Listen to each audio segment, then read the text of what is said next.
So, thank you again for taking your Thursday evening to be here with us as we discuss uh, domestic violence and lockdown as part of our Core Voices series. So, today we have our moderators, Karina Joseph, Daniel Frederick, Tayamba Salandi, and myself, Leslie Ann Paul. Now, COVID 19 has thrown the proverbial wrench at us. Many have suffered reductions in income, lost jobs, homes, have had to adjust daily routines to adapt to this new way of living, including the eschewing of physical embrace and companionship of some of our loved ones. Many of us have been forced to be near people we do not necessarily get along with for long hours at a time, despite legal, blood, or common law relations.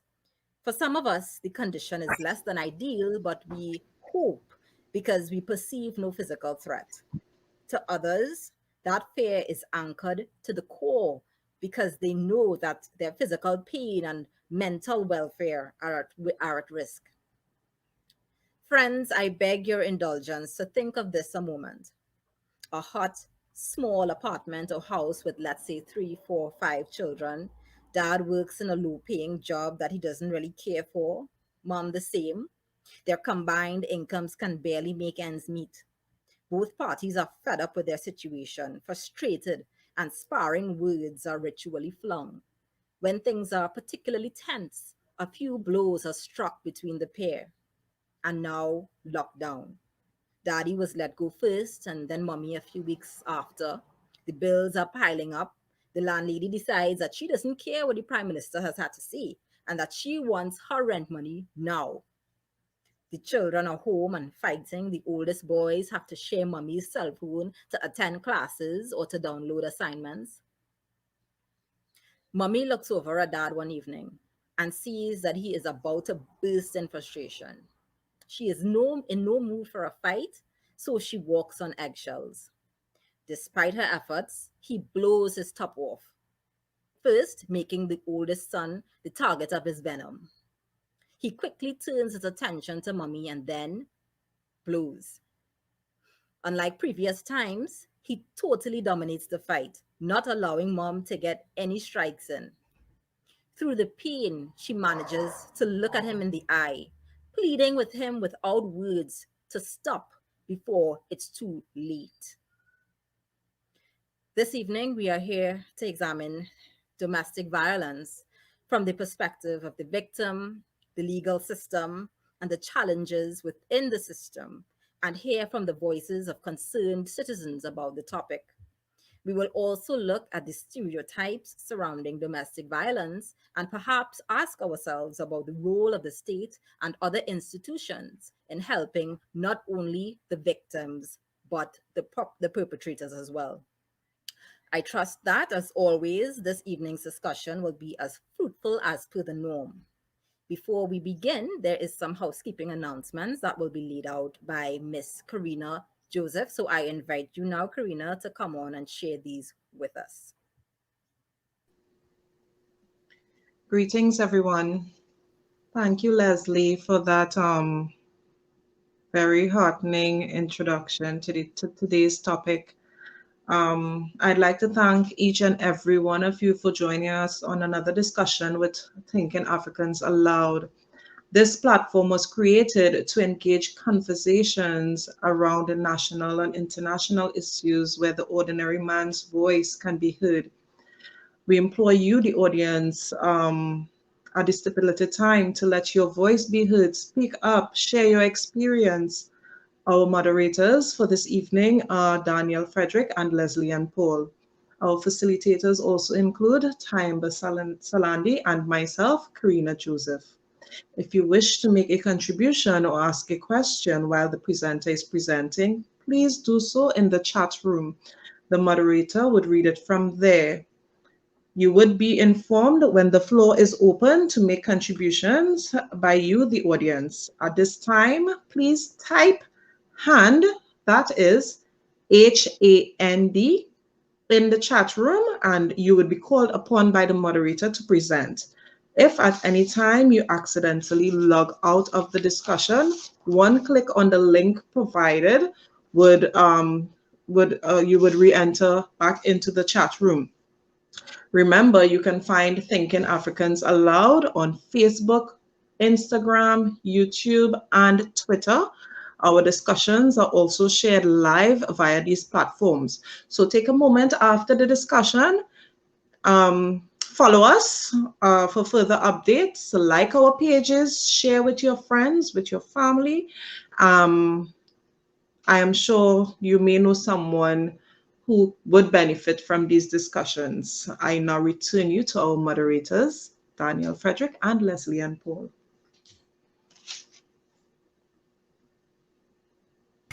Hi, good afternoon. Well, we have a very unique lineup this afternoon. We have with us Ms. Marissa Bob, who is going to be carrying us through the new domestic violence legislations, as well as giving us some of her experiences as a family law practitioner. We have with us ASP Sean Clark, who is a part of the gender-based violence unit of with the TTPS. We also have with us this afternoon Dr. Wendell C. Wallace, who is a criminologist with the University of the West Indies, who recently published a paper dealing with male perpetrators, with male perpetrators, my apologies, male victims, female perpetrators. The first person we will be hearing from this afternoon would be Miss Marissa Bob.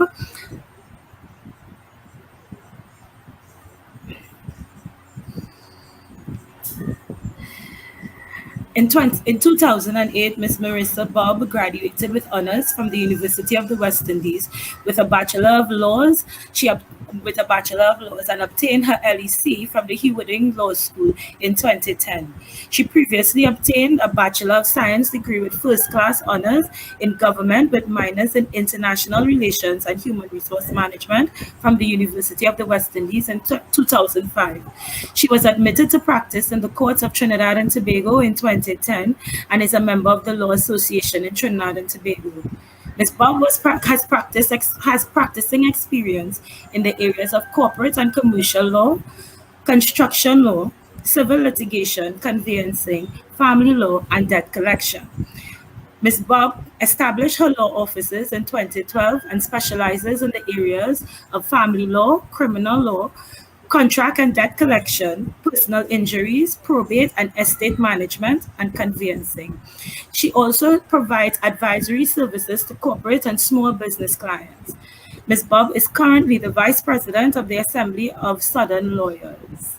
Ms. Bob, welcome to thinkingafricans.com, COVOICES Law, Domestic Violence, and Lockdown. Hello, good evening. Pleasure to be here. And I thank you for the opportunity to contribute to this discussion and for inviting me to be on this afternoon's platform. So my task, as the moderator has just indicated, is to take us through the Domestic Violence Amendment Act 2020. But before I do that, I just wanted to comment insofar as the development of domestic violence legislation in Trinidad and Tobago. Domestic violence is a hot topic. It is very contentious, and people have differing opinions on what should be done to eliminate or eradicate domestic violence from our jurisdiction. And from the legislature's perspective, we are fortunate in that as far back as 1998, we were the first country in the English-speaking Caribbean to develop and pilot specific domestic violence legislation, which was enacted into law in 1999. So we've had a very long history, and fortunately, we have our model or our legislation has been used as precedent for development of domestic violence legislation in the other Commonwealth Caribbean jurisdictions. So the Domestic Violence Act Chapter 4556, as I said, was enacted in 1999, and it was an act to provide greater protection for the victims of domestic violence. This legislation has been amended twice in its 21-year history. In 1999, as it was enacted, it was amended subsequently in 2006, and the last or latest amendment was done in 2020. So the objects of the Act are to provide immediate injunctive relief for the victims of domestic violence and to ensure prompt and just legal remedy for the victims of domestic violence. Now, all of that in a nutshell might sound very eloquent, but what does that mean? It means that you have the right as a victim of domestic violence to approach the court for a number of reliefs that are outlined in the legislation, and which I will go into a little bit later in my presentation. But before we do that, I think it is important for us to understand what the law defines as domestic violence.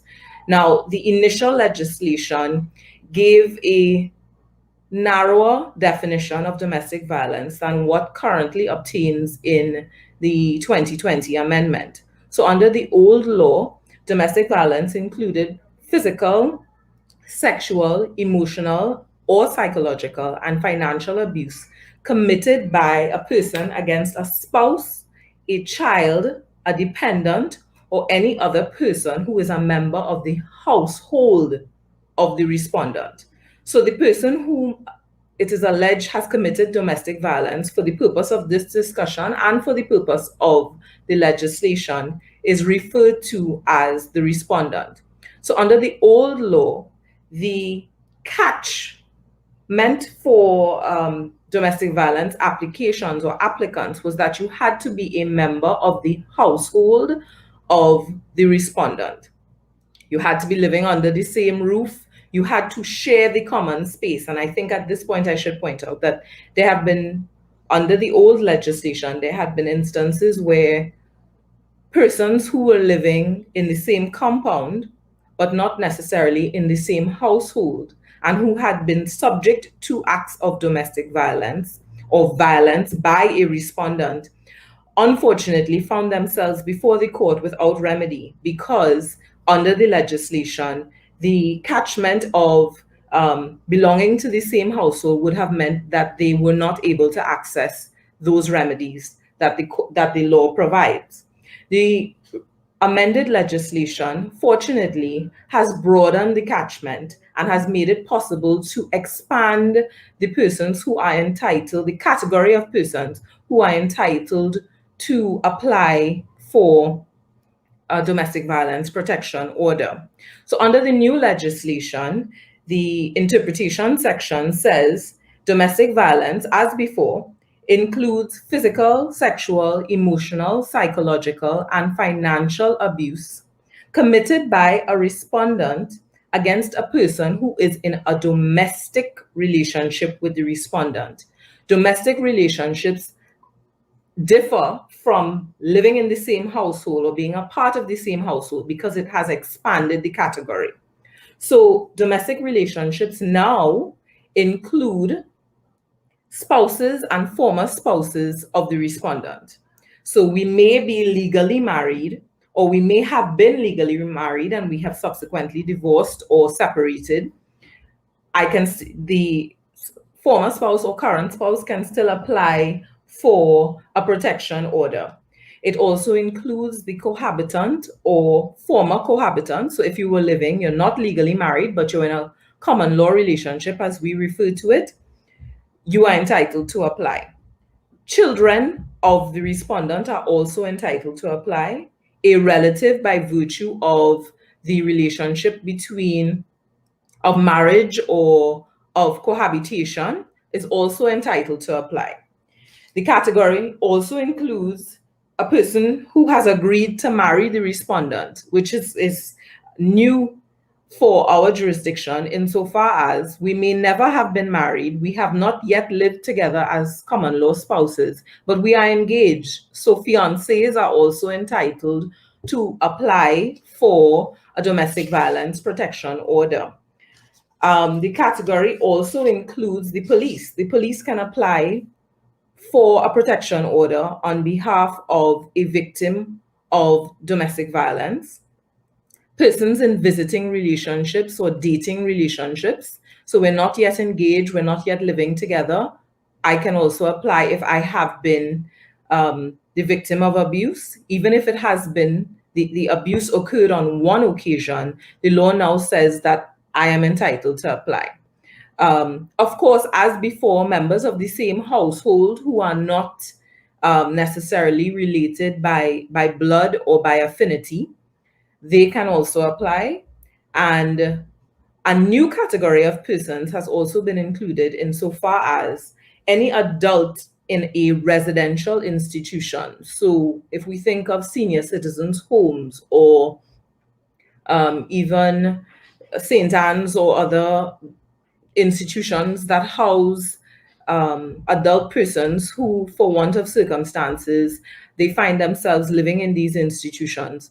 Those persons previously would not have qualified for a protection order, but under the new legislation, where the respondent is the owner or manager or employee of that institution, or is even a volunteer engaged in work at the institution, where the respondent is either of those categories of persons and the applicant or victim of the abuse is resident in the institution, then an application for protection order can also be made on that person's behalf.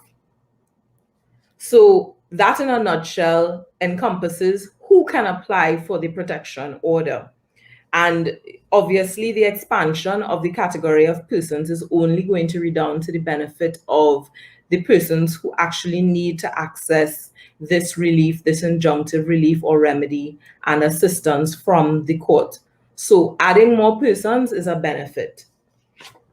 Of course, once the application is made for the protection order, persons are usually apprehensive about what remedies they can actually obtain from the court and what the process is that they would have to go through. Once an application is filed, you visit the court. Everything is being done online now. And I should interject here to point out that even though in this month of June, all court hearings have been suspended for this month on account of the current wave of the COVID-19 pandemic, there are certain categories of matters that the courts have deemed urgent and fit for hearing even in this period of suspension. Domestic violence applications are at the top of the list for such matters. So persons, even in, as I was listening to the moderator's presentation at the beginning, she pointed out that now with people being in these enclosed scenarios, we have these stay-at-home orders and curfews and so on. And you may feel, okay, well, there's nothing I could do. I am a victim and I have no avenue of getting relief from the court or assistance. I want to assure people that that is not the case. You are still entitled. The courts are still open. You can make an application simply by logging in or calling the respective court in your jurisdiction, and they will assist you insofar as bringing the application before the court. Now, once the applicant appears before the court is entitled to hear evidence. The applications now can include an affidavit in support. It doesn't have to, but the opportunity is there for you to put your evidence or your information in written form with the assistance of the court clerk.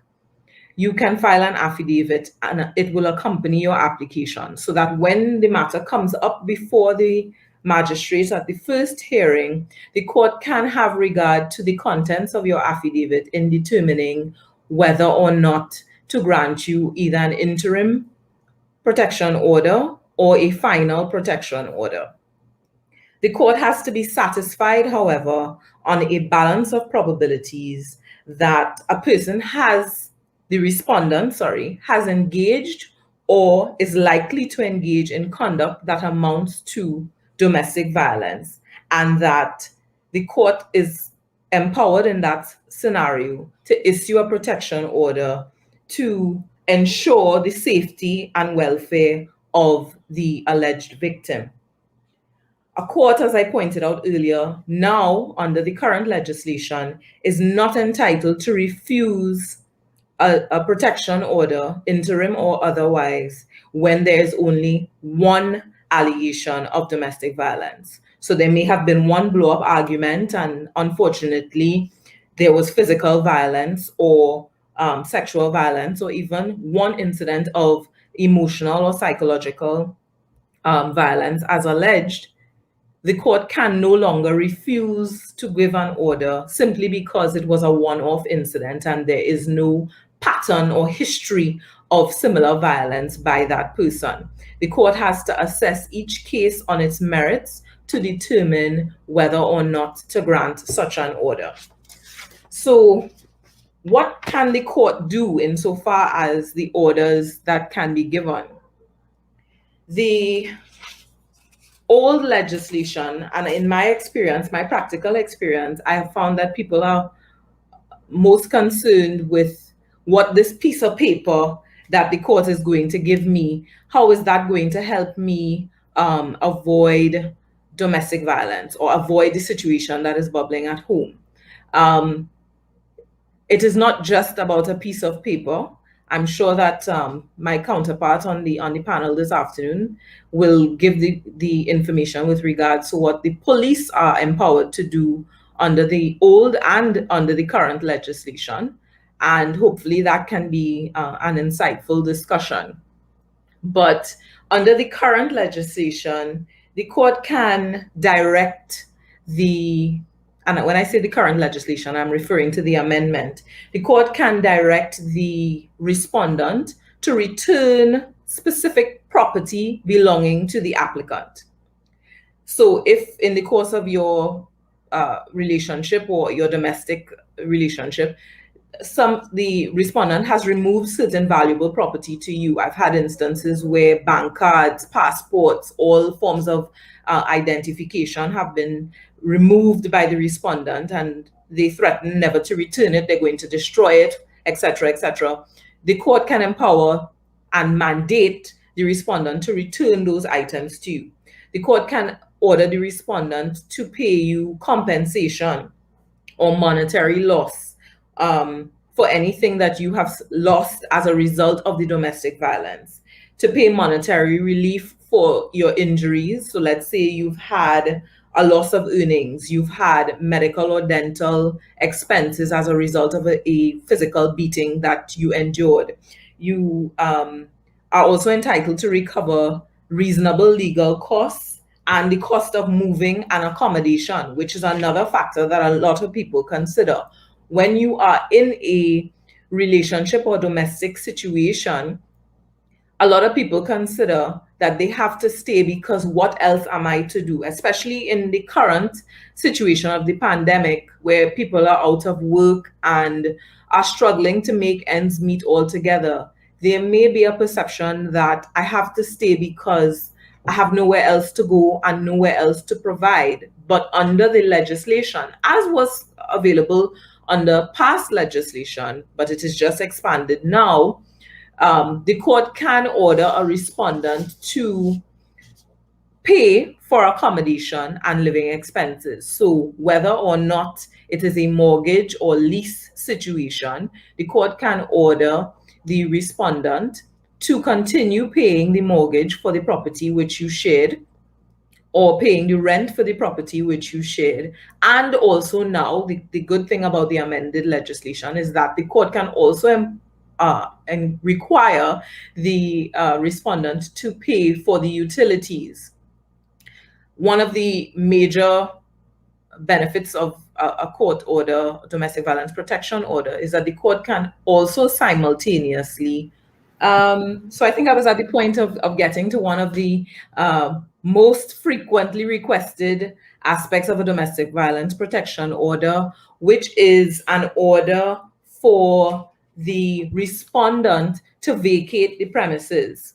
So sometimes there are scenarios where based on the circumstances or the nature of the abuse that has been inflicted, the court may think it prudent to have one or other of the parties removed from the premises. The court has the power to order the respondent to vacate what is the matrimonial home, the common law, shared common law home, to ensure the safety and welfare of the alleged victim or victims of domestic violence.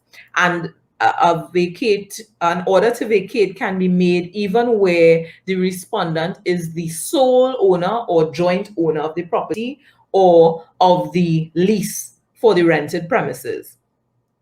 Another thing that people are often surprised about is that the court can empower the respondent or require the respondent to surrender or relinquish any firearm, licensed firearm, that they have in their possession. So even if you are a licensed firearm holder, you are, and once there is an order for domestic violence, the court being aware that you are a licensed firearm holder, you are or can be ordered to relinquish that firearm to the police whilst the protection order is in existence, or even while the application is pending. That is before an order is made. As I said before, the court can, even where they have asked the respondent to vacate the premises, can still compel him to make payments for the mortgage, for the rent, for the utilities. The court can also now ask for the applicant and the respondent to attend counseling with an institution or entity approved by the minister with responsibility for this legislation. So there is a list of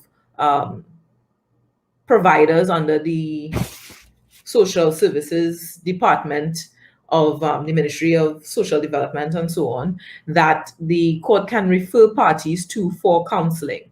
Now, this is in addition to the ordinary and customary orders for domestic violence that you could have gotten before. So the court can compel somebody to stop engaging or prohibit somebody from engaging or threatening to engage in acts of domestic violence, from frequenting premises that the alleged victim or applicant attends. So the workplace of the applicant, the workplace of the child, or the school of the child, if the application is made on behalf of a child. The court can prohibit the respondent from being within a certain range in terms of physical space to the applicant. You may have heard that you have to stay more than 200 feet or 300 feet away from the victim. There have been instances, unfortunately, in our society where orders are made today in court for you to stay 500 feet away from the victim. And then unfortunately, we hear that on the way home, or just as the person is about to enter their home, the respondent pounces on them, and unfortunately, the victim meets an untimely demise.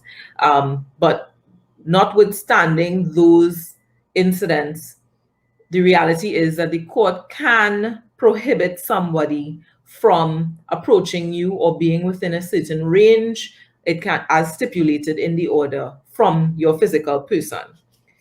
The court can also now prohibit direct or indirect communication between the respondent and the victim for the duration of the order of the court.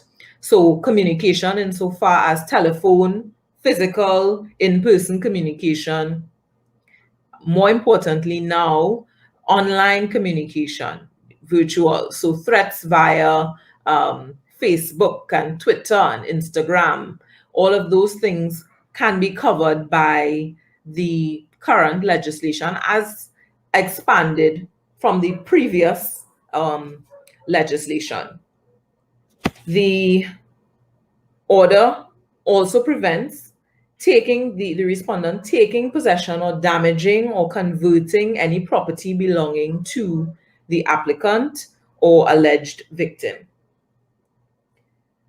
one of the important things that I need to point out is that under the new legislation, an order for under the domestic violence legislation, sorry, also covers the victim, that is to say, the adult victim, and the child or children of the adult victim, whether or not that child is a child in common with the respondent. So, under the current legislation, as amended in 2020, if mother gets an order, a protection order, that protection order extends also to her children. So that if the order says that you are not to have contact with the mother, and clearly mother and child live together or children live together, you are also not empowered to have contact physically via online communication, text, WhatsApp, whatever it is. You're also not, if that is the case, you're not to have contact with the child or children of the family either. Now, during my discussion, I've been talking about interim orders and final protection orders.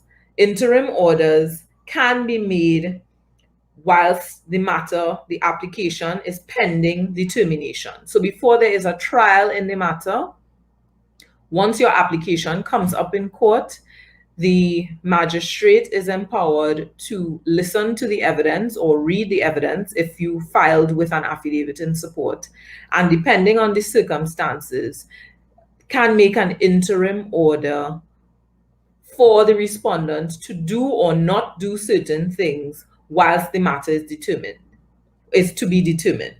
So if it appears necessary or appropriate for the court to make an order to ensure the safety and protection of the applicant, the court can make an interim order. Also, if it becomes apparent at the second hearing of the matter, so at the first hearing, you alone showed up, the respondent was not served, the court heard your application and made a determination that it would not give you an interim protection order without first hearing from the respondent. Second hearing comes up, the respondent is still not there. The court can then consider whether to give an adjournment, and in lieu of that adjournment, the court can also give an interim order at that second hearing as a result of any act or omission by the respondent during the intervening period between the first and the second hearing. Interim orders, unlike under the original legislation, interim orders only had a life of 21 days from the first date of from the date of application. 21 days the order would be valid for. And that order could have been extended for a further 21 days, bringing it to 42 days. And when the legislation was initially developed, it was with a view to having these protection order matters, these domestic violence matters, heard very quickly. Unfortunately, the system is overwhelmed with applications, and for a number of reasons, judicial officers find it difficult to deal with the matters with the type of urgency that was initially envisaged by the legislature. So that people would have found themselves going the 42 days, having 2 or 3 hearings within the 42 days, and still not getting a full trial of the matter.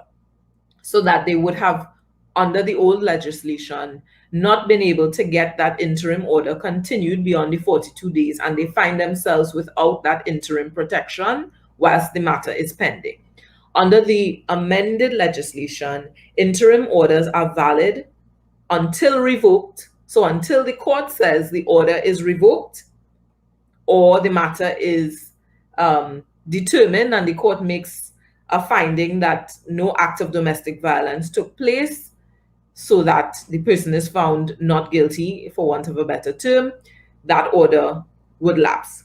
Interim orders are also now, under the legislation, valid until a protection order application is withdrawn. Unfortunately, there are persons who approach the court and they are all gusto to get this protection order, and then for whatever reason they make back up with their spouse or their partner and they determine they don't wish to continue and they withdraw, the order can be withdrawn in that instance.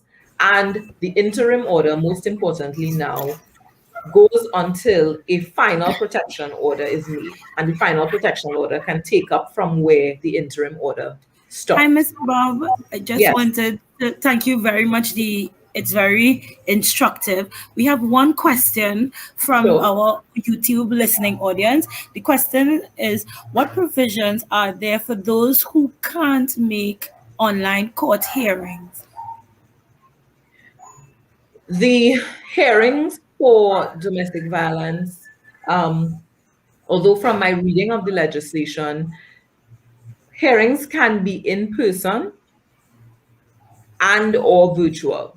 So right now, because of the current pandemic, virtual hearings are more of the norm. But the courts, even now under the current practice direction, can, in instances where it is obvious that the subject or the applicant is without the facilities to attend virtually, the court can order an in-person hearing. And even separate and apart from that, I can't use the current example of this month, but prior to June 2021, the court had set up virtual access centers in various districts across the country that would have allowed persons who are without devices and without internet connection and those types of things to go to the virtual access center, which is run by the judiciary, and you would be allowed to access a device and the facilities to attend court virtually.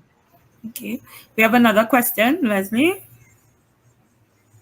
Good evening. Thank you so much, Miss Bob. That was so informative. And I really do hope that persons who are experiencing domestic violence at this time or who knows someone who is, takes this note, sends the message out, because there's a lot of platforms available, and areas and avenues available for persons to reach out, Yes. for help from a legal perspective. But I wanted to find out, does the law extend to LGBTQ persons in Trinidad and Tobago? Because I am aware that many of them do face many legal challenges, because it is said that they are not eligible for the same rights and benefits as same sex or opposite sex couples. So how does the law extend to them, if at all? Well, the law does not specifically identify rights accruing to members of the LGBTQ community. But once you fit into any of the categories of persons that are listed under domestic relationships, and I want to go back just a little, domestic relationships can include same-sex partnerships and or persons from the two sexes. So obviously, if you find yourself a victim and you qualify under any of the categories outlined earlier in my presentation, then you can access the courts for any form of relief that you desire. You can make an application, or someone can make an application on your behalf. It's also important to point out that applications for domestic violence protection orders can be made both by males and by females. There is a perception that females are in an advantageous position and they are the ones who can run to the court and cry wolf and will be given an order in any circumstance. And men find themselves very apprehensive when they are victims of domestic violence. The law does not distinguish or benefit either gender over the other. Male and female can apply at any time once they fit into any of the categories that I outlined.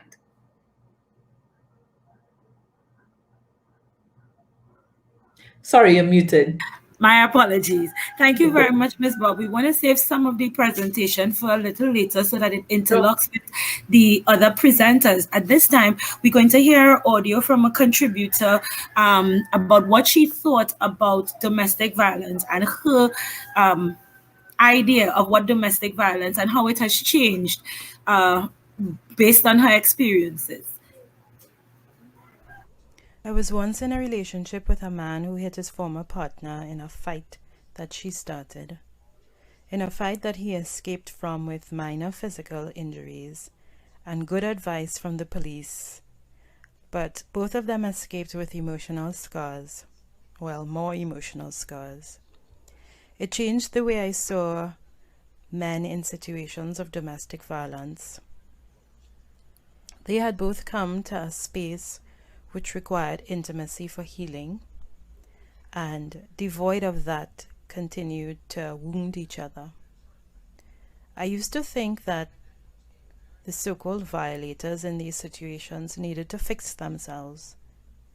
I used to think that victims needed to have the courage to leave, or even report some of their violators. I never saw it as something that could be fixed through healing, leading to renewal. I heard something recently which really resonated with me. It came from a Lakota man from a North American First People group. He said, "When someone gets ill, it is not seen as an isolated event. The community gathers around him and says, 'We realize your illness represents some community dysfunction, some rip in our fabric, so thank you for taking that on. We are here to help you heal so that we can also heal.'" There are men like Rondell Benjamin at the Bois Academy in Barataria who are creating safe and sacred spaces for men and boys to heal. I think men, women, and children need to be reminded of sacred spaces for healing, collectively and within their respective groups. But who am I to speak? I never had to leave my home and stay with another woman like my mom's friend did when we were younger with her 2 boys. I've never had to flee a dangerous situation with a lover or a parent. So perhaps my contribution is quite idealistic, and this kind of solution is quite idealistic. But I really think that we need to approach it from the point of healing community and not isolating those who are hurt, who hurt others.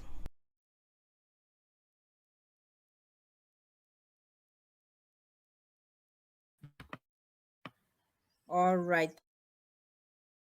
It certainly brought a new perspective on things. It's something that I hope to get answered at some point, and that is, can we forgive perpetrators? Are they worthy of our forgiveness? People always say that you can't change, but clearly in her situation, the person has changed. Another thing that was quite instructive was the fact that they didn't view, or she doesn't view, domestic violence as a individual problem. It's a problem that the community. It's a community problem, and it's something that the community has to come together towards solving. So, Daniel, I just want you to perhaps introduce our fellow speaker, and at some point, I hope that this question is answered. Again, ladies and gentlemen, both in YouTube land, in a Facebook land, and on the platform, we do apologize for the glitches that are occurring this afternoon, and we thank you for staying with us and being flexible in moving platforms as we work it out. We also thank our presenters for their patience in allowing us to work it out and using them while we work it out.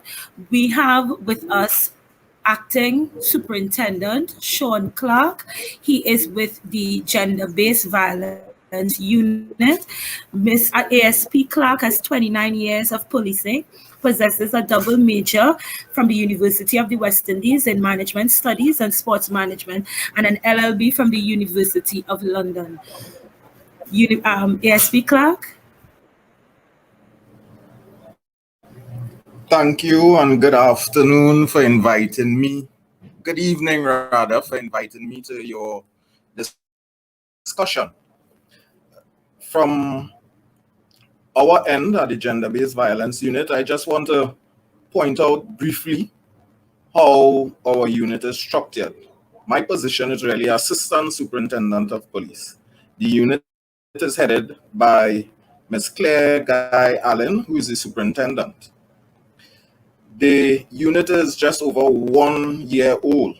However, domestic violence has been an issue for a considerable length of time in Trinidad and Tobago. And as the presenter before me pointed out, as far back as 1998, it was recognized that it has been an issue. The way the police are guided to treat with it is through legislation. The legislation with the amendment had with it schedules of offenses that would be detected when the victim comes to the station to make a report. We at the Gender Based Violence Unit are stationed in the 9 divisions of Trinidad and Tobago. However, this does not debar a person who is a victim of domestic violence from going to any station of their choice. The closest station may not be close to where the victim and the gender-based violence unit can meet. However, once the report comes to the police attention involving intimate partner relationships, we at the Gender-Based Violence Unit are used as the referral point to complete the entire investigation. However, we maintain oversight on domestic violence relationships that are not intimate, meaning brother and sister, son and father, or son and mother, daughter and mother, and the like. We maintain oversight, and those that come to us with specific directions, especially in the case of elder abuse, which the presenter before me pointed out to you all, we too investigate it, and primarily we have the Social Services Department, the Department of Aging, who would seek our intervention. What I want you all to gain from this discussion this evening is that we as a people must recognize that we have a role to play in our communities to encourage change behavior. Domestic violence impacts everyone in the family that are closely associated with it.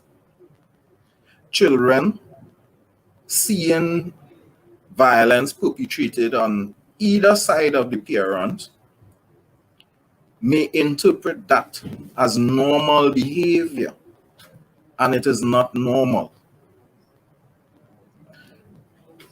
Adults sometimes don't recognize the various types of abuses that is being perpetrated upon them.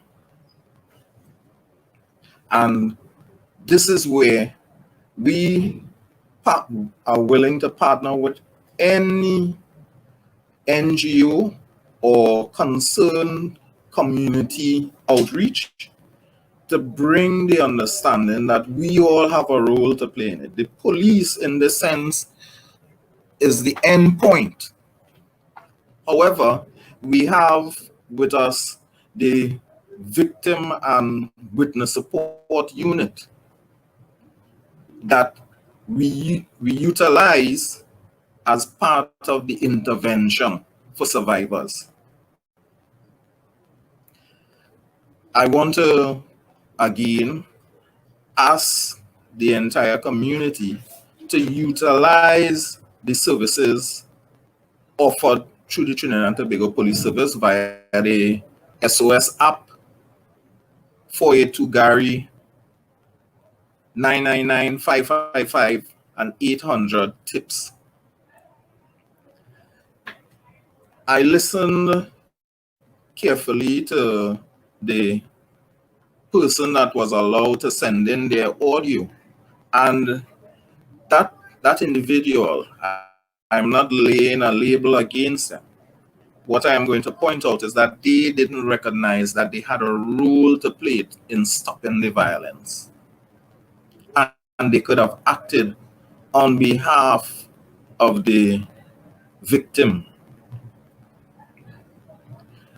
Domestic violence perpetrated on young men, young women, leave lifelong scars. And we have the Children's Authority and the Child Protection Unit with a host of reports that are domestic violence involved. You have persons interpreting that if they did something, such as withholding money for the care and upkeep of a child, that they're not really doing anything.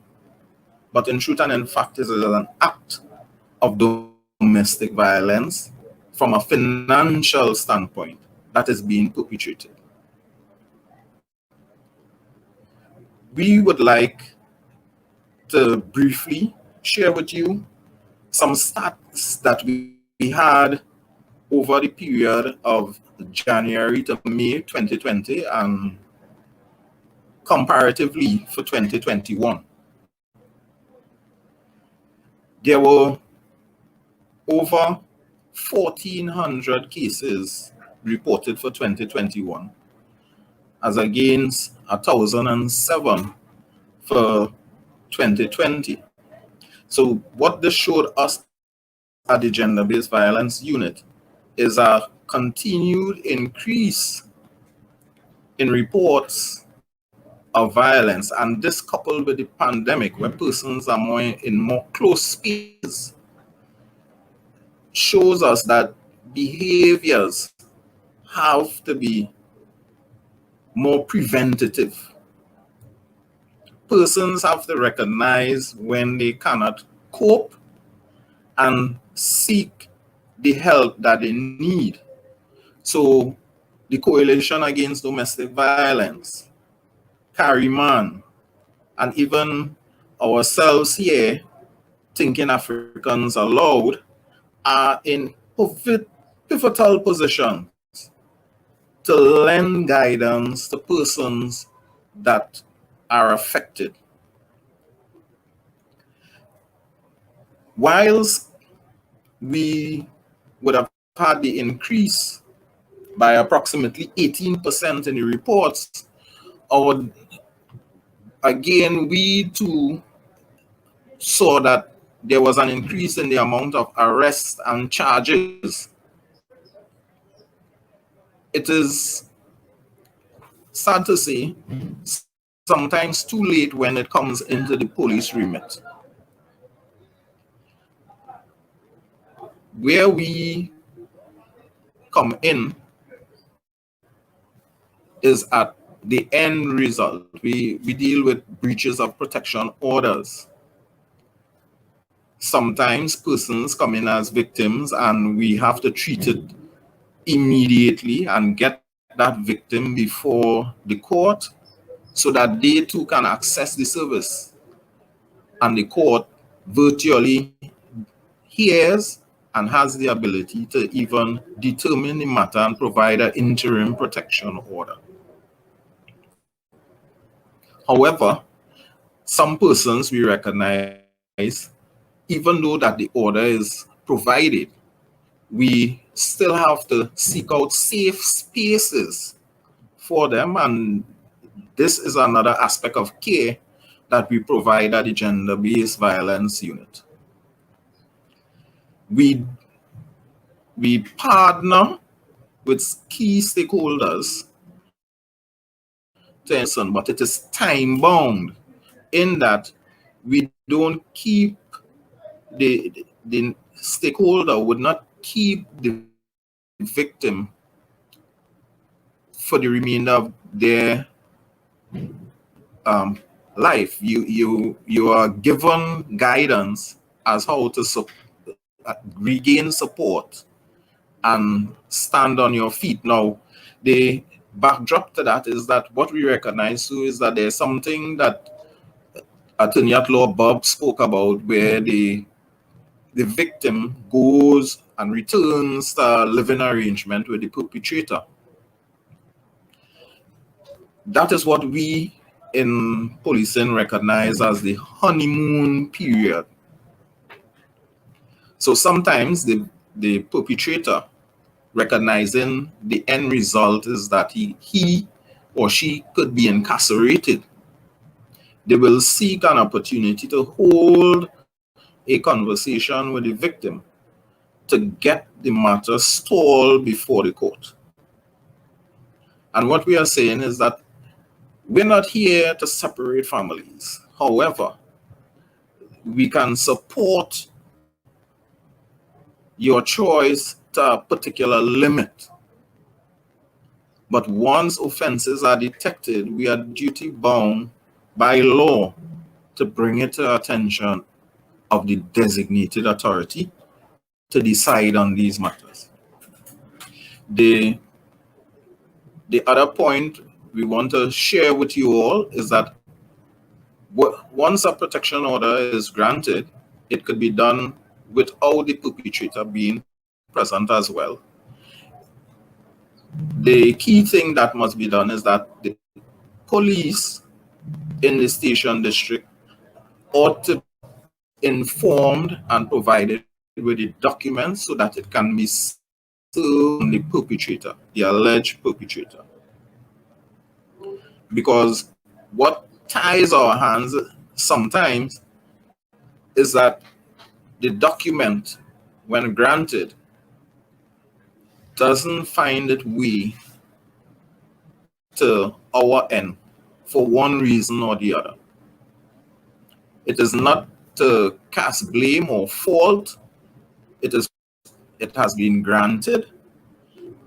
What needs to be in place is a proper stream to ensure that the person who is the perpetrator is informed so that where the breaches occur, they can be taken before the court to be dealt with according to law. Another challenge that we may face is that persons want the perpetrator to be warned. We have no control over the person not wanting to go further. We cannot force them to go further. But we always advise the victim that psychological counseling is necessary to keep the family whole. We know there are stresses. We know that there are challenges in society with unemployment and the like. But it is not a reason to accept violence being perpetrated upon you. It is not a reason for you to cause violence that you are seeing taking place to go unreported. You must ensure that the persons who are being affected recognize that there are safe mechanisms with which they can make their report. There are safe mechanisms available as a family unit. There are safe mechanisms available going diligently to to seek psychosocial support. We also want you all as a community to partner with us, to help those persons that are affected to gain the strength to come forward. Once you gain the strength to come forward, it is the beginning of a change behavior in the community. It is the beginning of the community saving itself from experiencing those type of trauma which extend into the lives of children. We also want you all to recognize that there are several ways with which you can protect yourself in the community. You have an SOS app on your phone, your smartphone, which allows you the opportunity to alert at least 5 persons. And there's also the SOS app from the Trinidad and Tobago Police Service, which allows you the opportunity that if violence is being perpetrated upon you, you can trigger the app and the police will respond. We also want you to know that the police service has the authority where we know domestic violence is existing in a household to utilize that authority under the Domestic Violence Act and enter the household and remove the perpetrator with a view to bringing that person before a court of law. But additionally, there's a check and balance within the law that also tells us that we must alert the Commissioner of Police within 24 hours of taking that decision. Miss ASP Sean Clark, I'm very Yes. glad that you brought in the commissioner into this. He said recently that he got a number of reports from women who stated, and this is of course before the launch of the gender-based violence unit, or at least in the very early stages, that women were not treated as well when they went to police stations. And he was saying that on a particular day, a woman had been spoken to by 3 officers, and they said something to the effect that the couple, y'all together there so long, or they tried to work it out, and this was after the woman was badly beaten.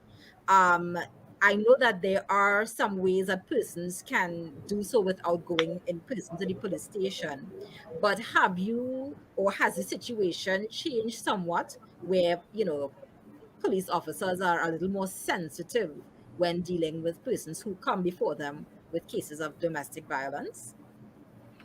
I can say with certainty that the officers assigned to the gender-based violence unit is highly trained to deal with domestic violence with the sensitivity that it deserves. They, at the round of the station, they have been guided that once a report comes involving intimate partner relationship, it must be referred to us, and that there are certain steps that they must take. The commissioner, in his wisdom, has amalgamated 3 units under the guidance of Superintendent Claire Guy Allen, which is the Child Protection Unit, the Gender-Based Violence Unit, and the Sexual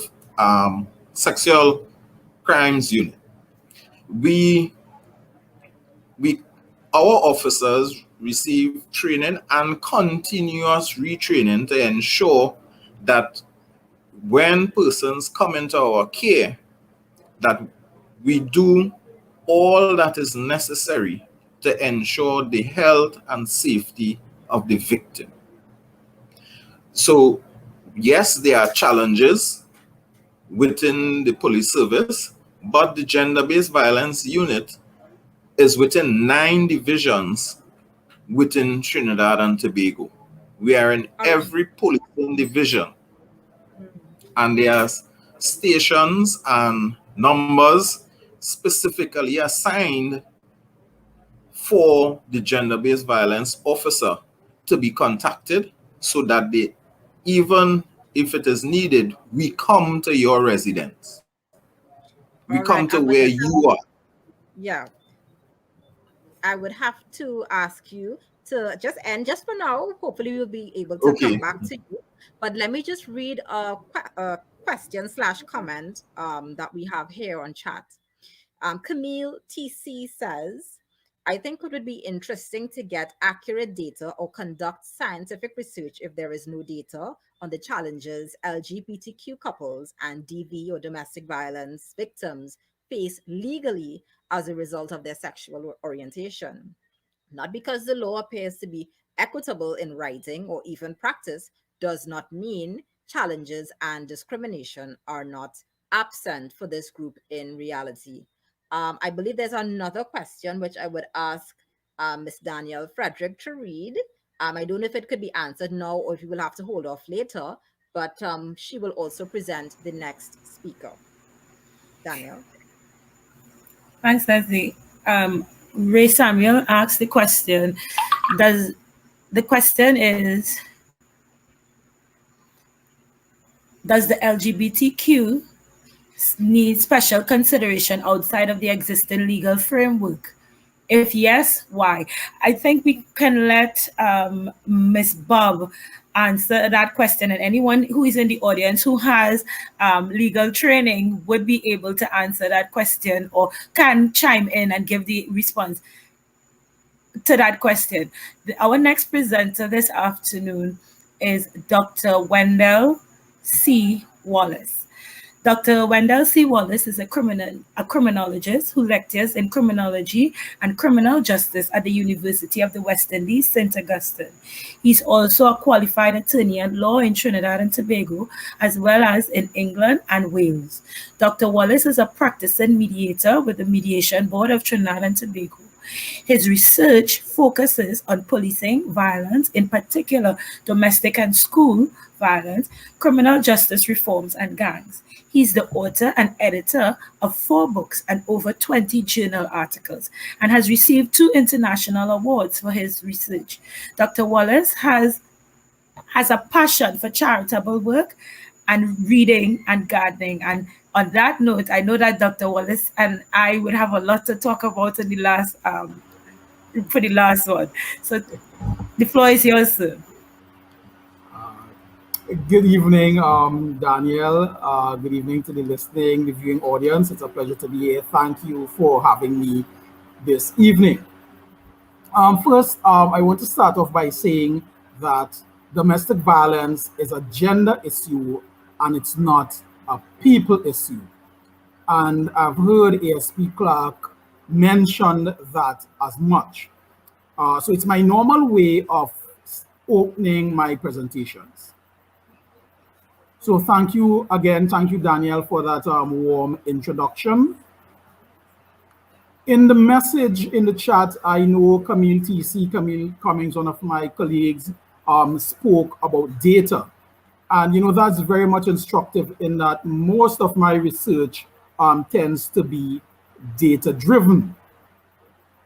So when you look at the narrative one, and when you look at the data that we have from a Caribbean perspective, you'll realize that the data is a bit limited.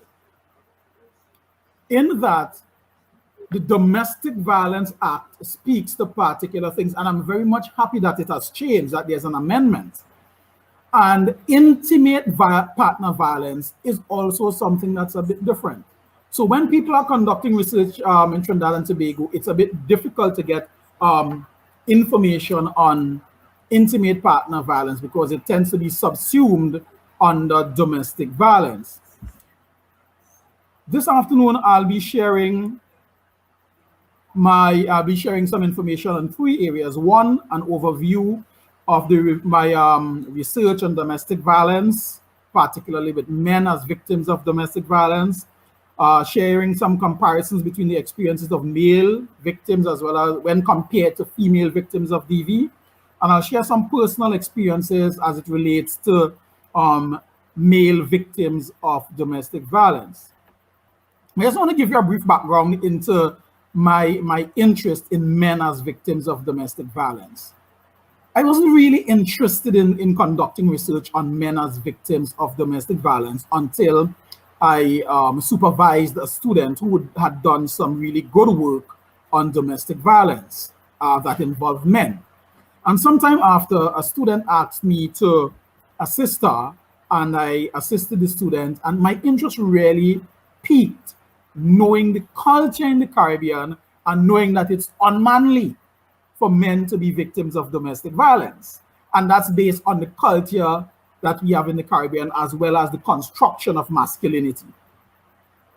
And I conducted a presentation at a conference, and I presented all of the data showing that approximately 80% of women are victims of domestic violence in Trinidad and Tobago, but that we have 20% of men who are victims of domestic violence. And I used the data from the Crime and Problem Analysis branch of the Trinidad and Tobago Police Service to back up my claim. And, you know, I was more or less attacked by several persons, several females within the audience, but I also received overwhelming support from females in the audience who said, yes, we have a problem with females as victims of as victims of domestic violence that's perpetrated by women. However, there are many reasons why men do not come forward. So, for example, in Australia, you have a group that's known as 1 in 3. And their perspective is that every 1 in 3 males are victims of domestic violence. In the United Kingdom, you have, for example, the Mankind Initiative. They do a lot of work, they collect data, they provide shelters, etc. for men. And again, you know, I've listened to ASP Clark and, you know, what he mentioned in terms of Carryman and these other organizations that they work with. And these are steps in the right direction. So in terms of my research, there's an article that I wrote with Avis Joseph Edwards, Suffering in Silence, Shame and Seclusion, Men as Victims of Female Perpetrated Domestic Violence. I'm currently conducting some research titled It's Unmanly, Men as Victims of Domestic Abuse in Trinidad and Tobago. I have also sought to expand the reaches by not only looking local and regional, but looking international. So at this point in time, I'm the guest editor of a special issue in the Journal of Aggression, Maltreatment and Trauma. And that looks at, the title of that is Changing the Narrative. And, you know, I specifically informed them I wanted those 3 words in, changing the narrative. Men who suffer female perpetrated violence and abuse in intimate relationships.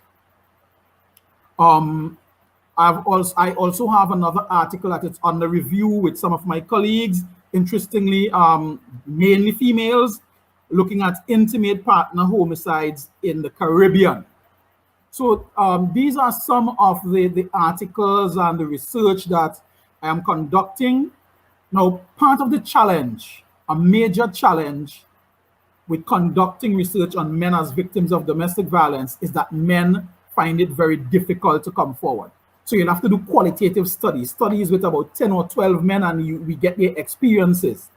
But in the context of formulating policies, you know, you want more persons, you want a larger number of men to come out and to come forward. However, men do not come forward for a host of reasons. They do not come forward to report their victimization for a host of reasons. And this touches on my third perspective. I'll return to the second perspective, but this touches on my third perspective in terms of personal experiences related to men as victims of domestic violence and intimate partner violence. So that, as ASP Clark mentioned, males tend not to come forward. there's a huge problem with non-reporting of domestic violence, not only by the victims themselves, but by people who are associated with them. Because in some instances, men are emasculated, they're embarrassed, they're shamed.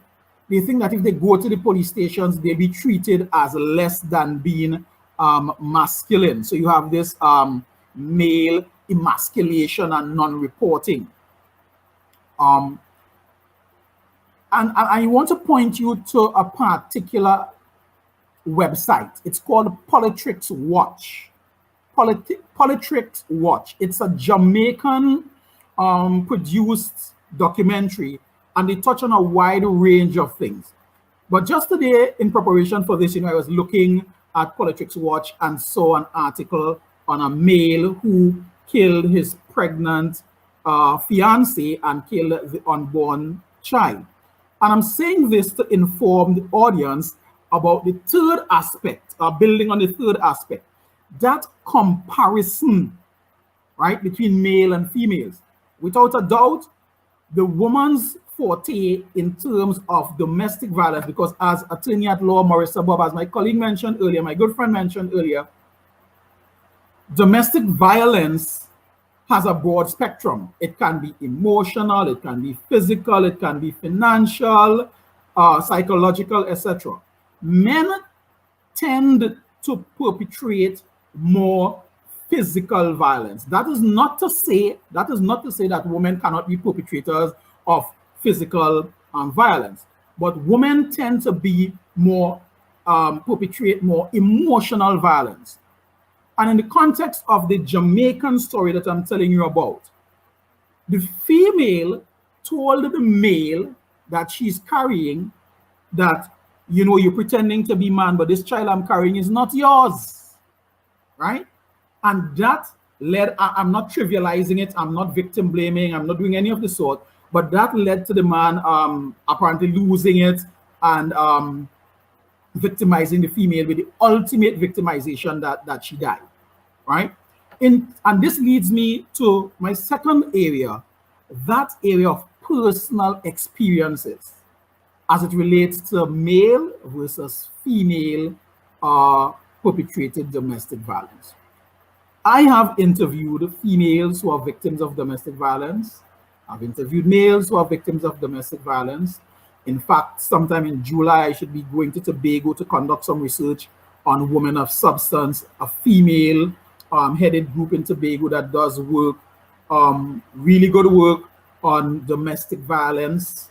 So I'll be speaking to the CEO as well as the other females to gauge their views on police responses to domestic violence. But if I were to stay here this afternoon, in fact, I can stay here until tomorrow morning to share my experiences with you in the context of domestic violence acts perpetrated against me. But I'll share a couple. I'll share those that stood out to me the most. I have several, but I'll share two that stood out to me, two or at best three that stood out to me the most in my interviews. In one of my interviews, a male took off his shirt and he said, "Look at that." And he said, "What do you think caused that?" I said, "Well, it looks like a burn mark." And he said, "That is an iron print." And on closer examination, at that time we were doing face-to-face interviews. We weren't in the COVID environment yet. You could have seen the little holes on the flat part of the iron imprinted on his chest. Got into an argument with his wife, and she placed a hot iron against his chest. Another experience that stood out with me, I put myself in the position of these males. I do not judge them, and I ask them to share their stories confidentially. I will not call any names. And this male said to me that, he was short in stature, etc. And he said the breaking point for him, he said his wife never used physical violence on him. But the way she treated him, he said he resided with her family members and she emasculated him in every way possible. You're the shortest person in this house. You're a short man. Nobody has no respect for short men. Right? You think that little boy, look at him good. He resembles you. You think that is your child? And I put myself in that position and asked myself, Wendell, had that been you, what you would have done? Now, I know what I would have done. I know what I would have done. And it's something that I keep saying to men. I keep saying to men over and over and over again. I keep saying it to women as well. To put it in plain language, if this thing isn't working, it is better that you walk away than you engage in violence. For example, in the Jamaican incident, someone lost a mother, someone lost a sister, an aunt, a father, a brother, an unborn child. So the female is dead with the unborn child, and the male perpetrator is also dead. It makes absolutely no sense. However, we know that domestic violence is something that we have to live with, but we can try to minimize it. And this takes me to the new Domestic Violence Act when measured against the old Domestic Violence Act. Before I get there, my third experience is interviewing a male, and he's telling me that his coping strategy for dealing with the domestic violence that he faced at his home was that he used his private vehicle. Again, this is before the COVID environment. This is a male who was working very hard, paying the mortgage, paying the bills at home, being the very good husband that he was taught to be by his mother. And then one day he said he discovered his wife's pay slip by accident and realized that she was working for more monies than he was, but that all of his monies was going to paying bills and her monies was going on what he called glamity and glamorous items. And he had a conversation with her and she told him, but you are the man, you're supposed to provide for the house. My money have more sense than yours. And again, I said, because, you know, we tend to do some introspection when these things hit us. I said, Wendell, what would you do if that was you, right? Of course, as I said before, I know what I would have done. Non-violence is the way to go. But this man said that he started staying away from home. He said, I don't drink alcohol, I don't gamble, I have a fairly comfortable life, but I could not stand the emotional as well as physical abuse that I was getting from my wife. I was taught to be respectful, not to hit women, not to answer women, etc., in a improper manner. So he said that he would finish work at 5 p.m. and use his private vehicle as a taxi. And he said, I went to some of the most unimaginable and unthinkable places in Trinidad and Tobago simply because I wanted to avoid that potential, that explosive system, that explosive potentiality of domestic violence. So the coping mechanism is something that we also have to look at in the context of male versus female perpetrated domestic violence. The final area that I'll speak about this afternoon looks at the Domestic Violence Act in Trinidad and Tobago, as I mentioned earlier. Now, part of my research that I've been doing, as you would realize, it's focused on males as victims of domestic violence. And quite recently, I have an article that looked at the Domestic Violence Act. And I'm happy to hear that Ms. Bob mentioned some of the improvements, right? Some of the improvements in the act, they are quite impressionable. I've looked at the act briefly, but yes, they're quite impressionable. And Ms. Bob made a point. She said, and I quote her, pardon me if I'm doing a poor job at it, but you know, she mentioned, what can this piece of paper, that protection order that I'm getting from the court, what can that do for me? And instructively, in my research, many of the females who I spoke to asked that same question. And they said that a protection order is simply a piece of paper that is useless. And as Ms. Bob rightfully mentioned as well, several, more so females, but men have been victimized as well. Several females on leaving the court or going to their homes face the ultimate, killed by their partners, right? And my point on this is that though the Domestic Violence Act in Trinidad and Tobago has made quantum leaps, I'm still seeing a major weakness. One of the improvements that Ms. Bob spoke about is that responsibility that is now placed on the perpetrators to attend counseling. And that is actually using what is known as the public health approach, which I wrote on. So you use the public health approach and you merge it with the criminal justice system approach. And that should facilitate a better domestic violence act. So I'm very happy to know that, yes, an aspect of the public health approach, whether it was deliberately done or by accident, we must place some responsibility on the perpetrators or the potential perpetrators for behavioral change. And that must also be coupled with some form of responsibility from the criminal justice system. But the weakness of the Domestic Violence Act is that it doesn't offer any protection. And I'm saying protection in the context of physicality, any physical protection. So that even with the new act today, as much as we have better safeguards, much better safeguards, males can still breach the domestic violence orders, show up at a house and kill and I'm using men, but of course it can be men or women, but a perpetrator can show up at a victim's home and commit the ultimate act of murder. And in my research, in what I've seen in other jurisdictions, and which I found to be very workable, because I've actually seen it work, is a system whereby a tag, an electronic bracelet, is placed on both the perpetrator, the potential perpetrator, and on the potential victim.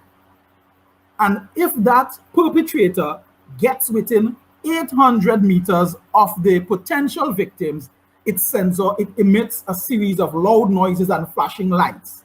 And that's something that I would have liked to see being placed within our current Domestic Violence Act, because it offers them a measure of protection and it's monitored. And it's not something that's very difficult to do, because I think it was in 2020, we've had the Administration of Justice Electronic Monitoring Act. And we can infuse that, and we can fuse that, we can use it in the context of the Domestic Violence Act to put some form of, to give the potential victims some form of protection. So that's my contribution this afternoon. I know that we're a bit short on time. There are other areas that I wanted to touch, but I will leave it at that for this afternoon. So thank you so much, and I hand you back over to Daniel. Doug, don't go anywhere too quickly. Don't go anywhere too quickly. We actually have some questions from the audience, and we will ask Ms. Bob to answer or to comment on the question that Ray Samuel asked. He asked if the question, I'll put it on the put it so that we can all see it. The question is, does the LGBTQ community require special consideration outside of the existing legal framework? If yes, why? Well, I'm not really sure that I'm understanding the question. Firstly, I want to go back. The old legislation limited visiting relationships, which is one category, visiting and dating relationships. Well, the old legislation only spoke to visiting. The new legislation, the amended act, says visiting and dating relationships, which would be the category that more likely than not members of the LGBTQ community would fall under. Under the old legislation, it limited those visiting relationships to relationships with persons of the opposite sex. That provision has completely been repealed, and now, obviously, with just a broad spectrum definition of visiting and dating relationships that does not limit categories of persons who are in those relationships, it would allow for members of the LGBTQ community to make those applications as is intended. So, do they require special consideration? I believe that the law in its current form allows them to access the intervention of the court or the remedies designed under the legislation without special consideration. But of course, I am not a member of the House of Representatives. I am certainly not a draftsman or draftswoman, so that those questions, those types of questions, should be put to officials who are in those respective posts and can assist. Thank you so much, Miss Bob, for answering that question. I also have a question for ASP Sean Clark, but before I ask, I just want to read the comment for the benefit of our viewers that you posted in the chat. He says that all police officers are trained in their response to domestic violence. However, the officers at gender based violence receive specialized training for greater focus to ensure survivors get redress. And I think that was kind of piggybacking off of my earlier comment. But I just wanted to find out when we speak about domestic violence and reports, as far as I am concerned, it usually pertains to those who may have been victims of mainly physical violence. But what about, are there any reports, for example, of emotional abuse or, any other kind of violence perpetrated against a male or female in a domestic situation that isn't necessarily physical violence? And are there any protections or protective measures for these persons? Because we know that at the end of the day, it could amount to a death, even though it may not be that in a particular circumstance. So can you answer that question? Thank you for giving me the opportunity again. You would recall that I spoke off of Attorney at Law Bob, recognizing that there's financial recognition in the act for abuse. If we go to the definition of emotional abuse, it is very wide. It includes even sending texts via phone. So it is not to say that only physical is observed at the level of our end at the police service. We also listen to the victim to ensure that we capture as much information from them to the offenses in the schedules that have been established. Areas such as harassment under the offenses again had to be captured on at least 2 occasions. However, under the Domestic Violence Act, the amendment has not taken away the harassment, but they have developed it further so that once a person or persons may be threatened or harassed, you have the opportunity to seek redress through the police by making those reports. We in turn would have to capture and keeping with the laws to get the necessary warrants available from both the victim and the suspect or the alleged perpetrator. But we recognize that emotional abuse has a very wide area, and we are taking it step by step. We have a legal advisor with us at all times. In all divisions, there are legal aid officers, so that our officers at the gender-based violence unit utilize legal aid officer assigned through the legal department to help us capture the information we need to utilize it as evidence before court. I'm glad Mr. that you. Wallace is quite right in some of his assertions in terms of it, the legislation being looked at as paper, but I hold the view that violence in a community can only be dealt with successfully when persons recognize that they are being abused, be it male or female.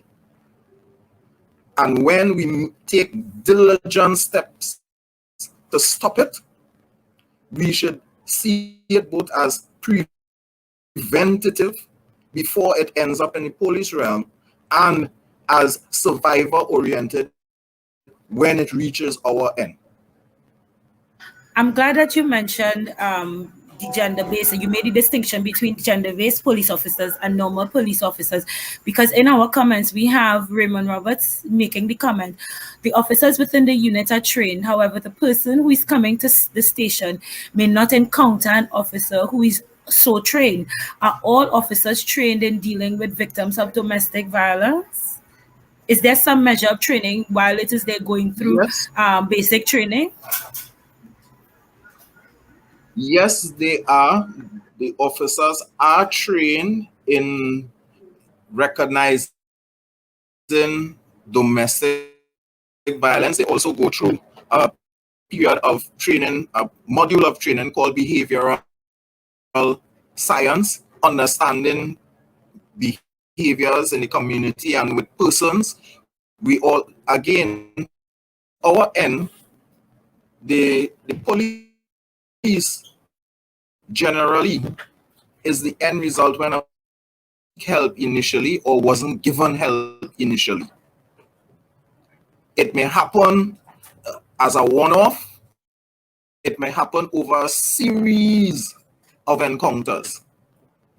But I can assure you that treating with domestic violence has always been a issue that is dealt in the police service, and officers are to treat persons with dignity when it comes to issue of domestic violence reaching our end. Thank you. Camille Cummings said, good question, Raymond. Training has to encompass a continuum of perspectives and methodologies, not solely related to the tenets of law and enforcement operations of domestic violence. It is complex. We also have Ms. Cummings agreeing with Dr. Wallace. The key theme here is changing the narrative, which would debunk a lot of traditional archaic methods. And she continues, male emasculation and non-reporting are embedded in socially constructed gender norms and ever-evolving patriarchal systems. Dr. Wallace, as Camille is indicating about the patriarchal systems that we have a question from Wendell Joseph. And the question is, isn't domestic violence and abuse closely related to the old colonialist ways that is still within the fabric of our laws, culture, and ways of life? Would you like to address that for us?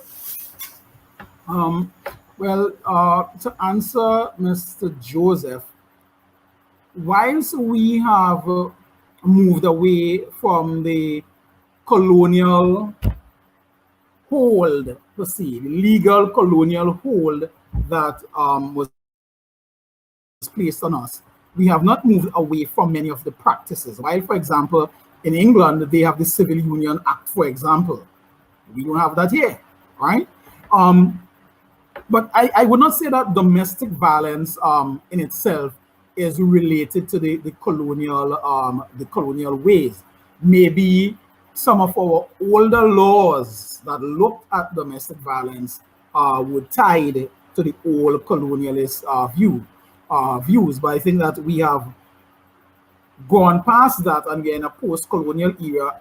However, as I said, we do have some of the old colonial laws still remaining on our law book. So I understand what Wendell is saying. However, in terms of the culture and the way of life, I'm seeing where we have some changes, or where England has made changes, I said, and in some instances we lag behind. And, you know, I can say from personal experiences, being there and observing particular behaviors, it was a culture shock for me observing those behaviors. And then, you know, doing my research and understanding that, yeah, in England, we have a Civil Union Act, which gives same-sex couples almost the same rights as heterosexual couples, right? So, yes, we have gone past some of the colonial era, but we have in my humble view, we have maintained some of the laws, and yes, possibly some of the cultures and some of the way of life. Thank you for that. We have a question from Nicole Mohammed. Nicole is asking, do you think psychology sessions should be mandatory for both the victim and perpetrator of domestic violence? I personally think it should be, because we tend to put a plaster on issues in general instead of addressing the root of the problem that has shaped an individual to act in a violent way.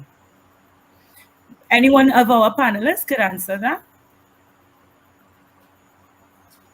All right. Well, let me take a jab at it, seeing that Marissa and Sean a bit quiet. I'll make an attempt. Now, if you look at the public health approach, the public health approach says that you should place that focus on the offender. The public health approach is similar to going to a hospital. You treat the root cause, right? And the root cause here is practically the main focus is on the offender. You want to get the offender to change the behavior, right? And you want to put some accountability on the offender, because the previous Domestic Violence Act placed more responsibility, and if I may say, some onerous responsibility on the victim, right? On victims. And now I'm seeing that shift, and I'm happy that I'm seeing the shift. Now, I am not saying that you should have no sessions for the victims or the potential victims, because indeed domestic violence, when perpetrated, leaves deep-seated psychological scars, and there should be, but I'm saying that it shouldn't be an obligation for the victim. When you look at the public health approach and you merge it to the criminal justice system approach, I have seen it work more so in John Jay College in New York. And I'm not simply saying we should take everything from another jurisdiction and place it here, but we don't want to recreate the wheel. And if something is working, we can bring it to Trinidad and Tobago and we can adapt it for our own purposes.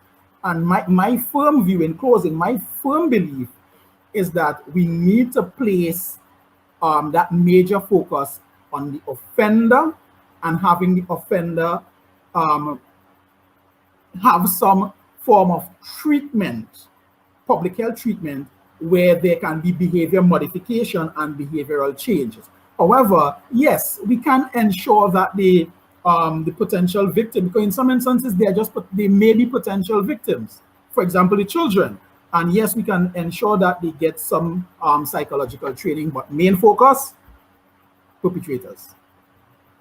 Sorry, I just want to jump in here. Under the amended legislation, the courts are empowered to make orders compelling the victim, the adult victim, the child or children, and the alleged offender receive psychological counseling sessions. That's one of the fundamental changes brought about by the amended legislation. The court can make those orders, and specifically, there are provisions for enforcement in terms of the offender receiving that psychological counseling or treatment. None of my colleagues dealt with the issue of enforcement, which I had hoped perhaps ASP Clark would have dealt with, but the amended legislation has enhanced the enforcement provisions under the legislation. So where the court makes an order for the offender, the respondent, to attend counseling, and the offender does not, there are penalties for that. I think the fine is $6,000 for failure to attend the counseling session, where there are breaches of the protection order. So even after you have received a protection order and you find that unfortunately the respondent is not stopping or continues to do acts that constitute domestic violence or to threaten or do anything that really causes alarm or fear for the victim, you are required to bring it back before the court. You make a report to the police and so on. For a first conviction for breaches, you're liable to a fine of $50,000. Now, this is up from, I think it was $15,000 in the first instance. This is $50,000 fine and imprisonment for 1 year. For a second conviction for a breach, it's a fine of $150,000 and imprisonment for up to 3 years. And any subsequent convictions, it's a fine of $250,000 and imprisonment for 5 years. And as I'm looking at my note here, I see that indeed the fine for failure to attend the counseling as ordered is $6,000. So it is not that the drafters, the legislature has not considered the need for psychological intervention and counseling, because I think it is my friend ASP Clark that pointed out that the victims of domestic violence feel the effects for years. It can be a lifelong scarring that is endured by a victim, and they would obviously need some assistance from a psychosocial perspective to overcome the difficulties and challenges that have come about as a result of their being victims.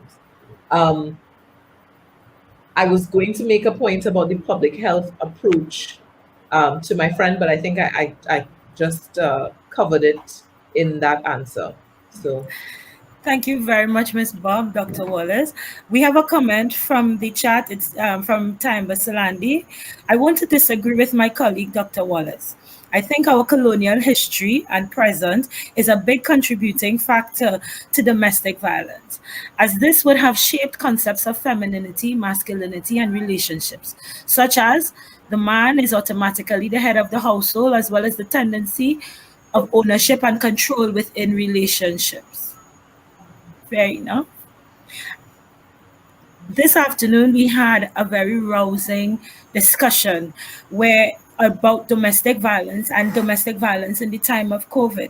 We had Marissa Bob, our legal expert, who went into the expanded remit of the legislation and indicated to us that the legislation didn't only take into consideration physical violence and limited the relationship to male-female, but it expanded it so that it included our LGBTQA community, as well as it included things like financial abuse, emotional abuse, and psychological abuse. We had from the gender-based violence unit, ASP Clark, who discussed with us the role of gender-based violence and the training that this unit would have gone through in order to deal specifically with victims of domestic violence, as well as some of the challenges that they would have experienced in the roles and their limitations of the roles as enforcement and not necessarily as counseling, which is always the limited and short end of the stick where social work is concerned. And finally, we had Dr. Wallace, who opened up the spectrum of what and who are victims and some of the mindsets that would feed into some of the actions that we see people taking when it is they engage in certain actions of violence against their partners and family members. We also had some robust comments from Camille T. Cummins when she started off our the comment section with asking for statistical information about the role and the effect that our current system has on our LGBTQ community. Wendell Joseph asked us very early on, how would the court treat with persons who did not have access to virtual and online services? And we had Dr. Basilandi commenting on Wendell's follow-up question about gender-based violence as well as domestic violence being connected to our colonial past and history. This afternoon, we have come to the end of our session, and we thank each of our presenters, Marissa Bob, attorney at law, Dr. Wendell C. Wallace, criminologist, Acting Superintendent Sean Clark, and our commenters Nicole Mohammed, Camille Cummings, Wendell Joseph, Tayamba Salandi, Ray Samuel, Raymond Roberts for their participation. We look forward to hearing more from you, and the comments and the conversation continues on our Facebook page, which is Thinking Africans Aloud, as well as our YouTube page of the same name. We have one of our facilitators, Ms. Karina Joseph, who is going to bring us into the know-how of what our other topic would be for our other session, and close us off for this afternoon. Ms. Joseph? Thank you, Danielle. I'd like to also extend a thank you to our wider audience who build and make the framework of this program. Those who are viewing on YouTube, our viewers on Instagram, Facebook, and on Twitter. Our next topic, it sort of defines most of what we discussed today in terms of what kept recurring in terms of the conversation, in my opinion, would have been the role of men and how they are seen even from a youth, and how do we help them to transition from one stage into the next? How do we help them to embrace themselves? How do we help them to be okay with being, with being a man? It doesn't have a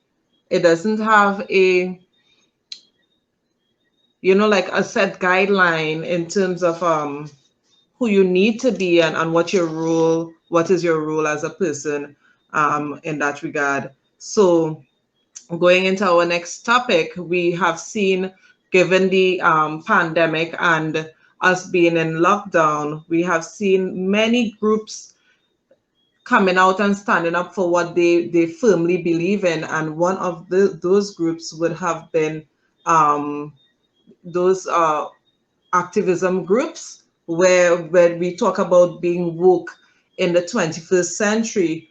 What does being woke, I'm talking to the audience now, what does being woke mean to you?